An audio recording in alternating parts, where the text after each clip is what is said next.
first two games of this first day of the playoffs. Let's go back to the Cleveland, Indiana, particularly the ending. Here we are. The Cavs hang on, come up with a stop, or C.J. Miles just missed the shot. But what kind of conversation are we having if he hits that shot? What did you make of the Cavs, D, in this one? You know, I thought they came out and gave effort. You know, there were a lot of times where you're looking to see what they were going to do. But this last possession of the game is just about executing the game plan, which they did.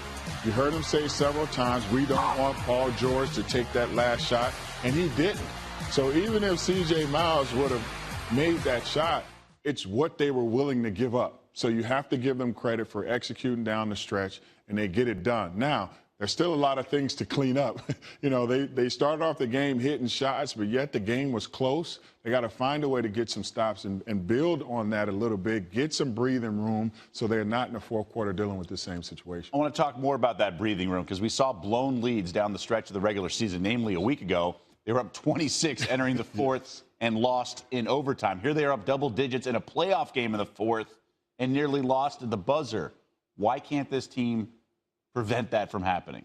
It's continuously communicating, first of all. That's where I think the problem is. You don't see them pointing their finger and yelling at guys. They're not necessarily on a string. It's almost like they expect this guy to know. And everybody's not going to know the game like that. There needs to be a lot more communication. But I also feel like, you know, they get too lackadaisical when it's time to actually go out there and do the things that need to be done. Most importantly, rebound the basketball. They didn't win the rebounding battle here, so they really snuck out with a win. But they're going to get better, hopefully, each and every game. A win is obviously better than a loss. So yes. The Cavs do get that, but still some questions that haven't quite been answered yet. Let's go to the other playoff game, game 2 today. And looking at the score, you'd think the Bucks were the home team and the higher seed. They win convincingly, really dominating the second half. Why was Toronto so helpless here in the second half? You have to give this Bucks team a lot of credit. A young team that come in, first game, they have 5 turnovers, have 2 young guys, Malcolm Brogdon being one of them, a rookie, to come in, 16 points, play the game well. I think they controlled tempo. They executed when they needed to. They played a heck of a game. You have to give them credit. I think Jason Kidd is doing a good job at trusting these guys to go out and do what they're supposed to do. As he said, great ball movement, guys doing what they need to do. You give yourself a chance to win.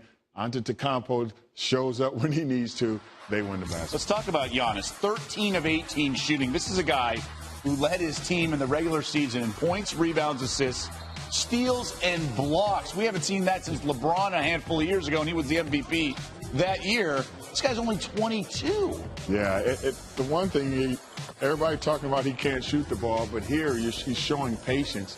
Like, I don't have to knock down a 3. I can take my time, take a step, knock down a shot. If he starts pulling people out and he can get to the rim in a dribble or 2, he's going to be a monster because he's unselfish. He's learning from one of the great passers in Jay Kidd. He has guys that are willing to get in spots and knock down shots. Toronto may be in trouble here. Scary with Giannis being scary. 7 feet. He literally is a Greek freak. Antonio Davis, never scary here, always smiling for us here on SportsCenter. No fear, baby, no fear.